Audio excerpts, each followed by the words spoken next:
दोस्तों, हर व्यक्ति के मन में यह जानने की उत्सुकता होती है कि पिछले जन्म में वह क्या था और उसका अगला जन्म किस योनि में होगा।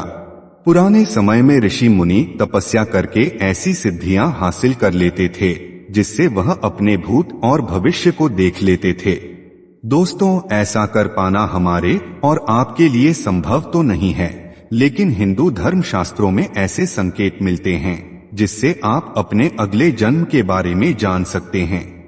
दोस्तों, आज के इस वीडियो में हम यह जानने का प्रयास करेंगे कि गरुड़ पुराण में भगवान विष्णु ने पक्षीराज गरुड़ को ऐसे कौन कौन से कर्म बताए हैं जिन्हें यदि मनुष्य अपने इस जीवन में करता है तो उसका अगला जन्म मनुष्य योनि में ही होना निश्चित हो जाता है।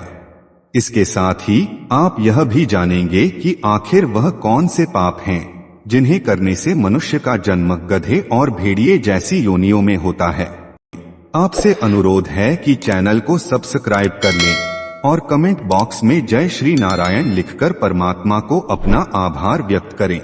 दोस्तों, हिंदू धर्म शास्त्रों में मनुष्य का जन्म मिलना बहुत ही कठिन बताया गया है, क्योंकि पूरे 84 लाख योनियों में मनुष्य ही वह योनि है जिसमें सोच विचार कर सही निर्णय लेने की शक्ति होती है। इस योनि में किए हुए कर्मों से ही आपका अगला जन्म जुड़ा होता है। मनुष्य योनि में जो कर्म किए जाते हैं इन्हें भोगने के लिए ही मनुष्य का जन्म अन्य योनियों में होता है। दोस्तों, गरुड़ पुराण की बात करें तो इसमें मनुष्य के हर कर्म का लेखा जोखा दिया गया है, जो न केवल उसके पाप और पुण्य का निर्धारण करते हैं बल्कि मरने के बाद मिलने वाले कष्ट और अगले जन्म में मिलने वाली योनि के बारे में भी बताते हैं। गरुड़ पुराण में लिखा है कि अच्छे या बुरे सभी कर्मों के फल संसार में जन्म लेने वाले हर जीव को मिलना निश्चित है। मनुष्य का अधिकार केवल कर्म करना है, फल देना परमात्मा का कर्तव्य है। भगवान श्री कृष्ण ने भी गीता में यही बताया है।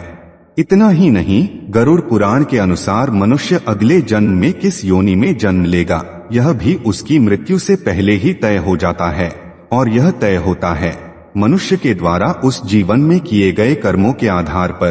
तो चलिए सबसे पहले ये जान लेते हैं कि किन कर्मों को करने से कौन सी योनि में जन्म मिलता है। दोस्तों, सबसे पहले आपको यह स्पष्ट कर दूं कि इस जन्म में मनुष्य योनि मिलने का अर्थ यह नहीं है कि आपका अगला जन्म भी मनुष्य योनि में ही होगा। गरुड़ पुराण के अनुसार जो अच्छे कर्म करते हैं केवल उन्हें ही मानव जीवन मिलता है। जो मनुष्य अच्छे कर्म नहीं करते उनका अगला जन्म उनके कर्मों के आधार पर 84 लाख योनियों में किसी भी योनि में मिलता है। अनेकों योनियों में भटकने के बाद अंत में फिर से उनका जन्म मानव शरीर के साथ होता है। दोस्तों, मनुष्य के अगले जन्म के विषय में गरुड़ पुराण में एक कथा का उल्लेख मिलता है। इस कथा के अनुसार एक बार महर्षि वेद व्यास ने ऋषियों से पूछा कि किस कर्म से कौन सी योनि में जन्म मिलता है। सबके विचार सुनने के बाद उन्होंने ऋषियों को इसकी विस्तार पूर्वक जानकारी दी और यह भी बताया कि मनुष्य जन्म प्राप्त करने के लिए किस प्रकार के कर्म करने चाहिए। वेद व्यास जी ने बताया कि जो भी व्यक्ति पराई स्त्री के साथ संबंध बनाता है और हमेशा ही स्त्री का अपमान करता है उसे भयानक नरक भोगना पड़ता है। इसके बाद ऐसा करने वाले मनुष्य को एक एक कर कई अलग अलग योनियों में जन्म लेकर उसके कष्ट उठाने पड़ते हैं। महर्षि वेद व्यास ने बताया कि मनुष्य को हर स्त्री का आदर करना चाहिए, चाहे वह पराई क्यों न हो। स्त्री का निरादर करने वाले सबसे पहले भेड़िए के रूप में जन्म लेते हैं, इसके बाद वो कुत्ता बनते हैं, फिर सियार, गिद्ध, सांप, कौवा और बगुला बनते हैं। इन सभी योनियों में जन्म लेने के बाद उन्हें फिर से मनुष्य योनि में जन्म मिलता है। महर्षि ने बताया कि बड़ा भाई हमेशा पिता तुल्य होता है, इसलिए वह सदैव ही आदरणीय है। कभी भी किसी भी परिस्थिति में उसका अनादर नहीं करना चाहिए, अन्यथा कौंच नामक पक्षी के रूप में जन्म लेना पड़ता है। कौंच पक्षी का जीवन काल 10 वर्षों का होता है। अगर इस दौरान उस पर ईश्वर कृपा हो जाए तो वह अगले जन्म में पुनः मनुष्य में जन्म लेता है, अन्यथा उसे दूसरी योनियों में भी भटकना पड़ सकता है। महर्षि वेदव्यास ऋषियों को आगे बताते हैं कि चोरी करना हमेशा ही गलत है, फिर चाहे वो स्वर्ण की हो या फिर वस्त्र की। चोरी करना हमेशा ही पतित कर्म है। चोरी करने वाले मनुष्य को इसका परिणाम भी अपने जीवन काल में ही भुगतना पड़ता है। उन्होंने कहा कि अगर कोई व्यक्ति वस्त्रों की चोरी करता है तो वो अगले जन्म में तोता बनता है, और यदि व्यक्ति ने सुगंधित पदार्थ की चोरी की होती है तो वो अगले जन्म में छछूंदर के रूप में जन्म लेता है। इसलिए दोस्तों, किसी भी परिस्थिति में की गई चोरी को सही नहीं ठहराया जा सकता, और ऐसा करने वालों को इसके गंभीर परिणाम भुगतने ही पड़ते हैं। महर्षि आगे बताते हैं कि अगर कोई व्यक्ति किसी की हत्या या कोई दूसरा जघन्य अपराध करता है तो उसका अगला जन्म गधे की योनि में होता है।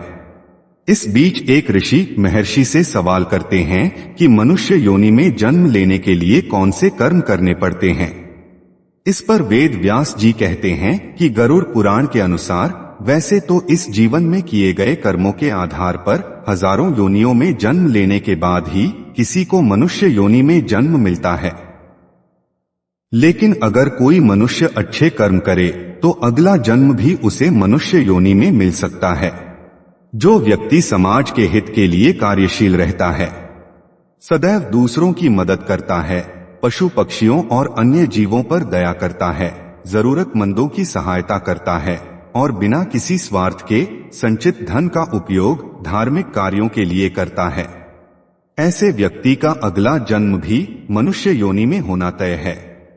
दोस्तों, इसके अलावा गरुड़ पुराण में ये भी बताया गया है कि मनुष्य के अंतिम समय में मनुष्य की आसक्ति जिस चीज की ओर होती है उसका अगला जन्म भी उसी पर निर्भर करता है। यदि कोई व्यक्ति मृत्यु के अंतिम क्षण में किसी स्त्री को याद करते हुए प्राण त्याग देता है तो उसके अगले जन्म में उसका स्त्री बनना निश्चित है। जो व्यक्ति अपने अंतिम क्षण में ईश्वर का नाम लेता है तो वह मुक्ति के मार्ग पर अग्रसर हो जाता है।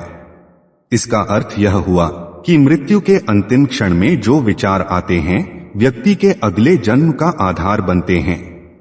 इसीलिए शास्त्रों में कहा गया है कि मरते समय हमेशा श्री हरि सच्चिदानंद स्वरूप भगवान विष्णु का जाप करना चाहिए। दोस्तों, उम्मीद करता हूं कि आपको समझ आया होगा कि किन कर्मों के कारण मनुष्य जन्म मिलता है। अगर ये बातें आपको समझ आई हो तो वीडियो को लाइक करें।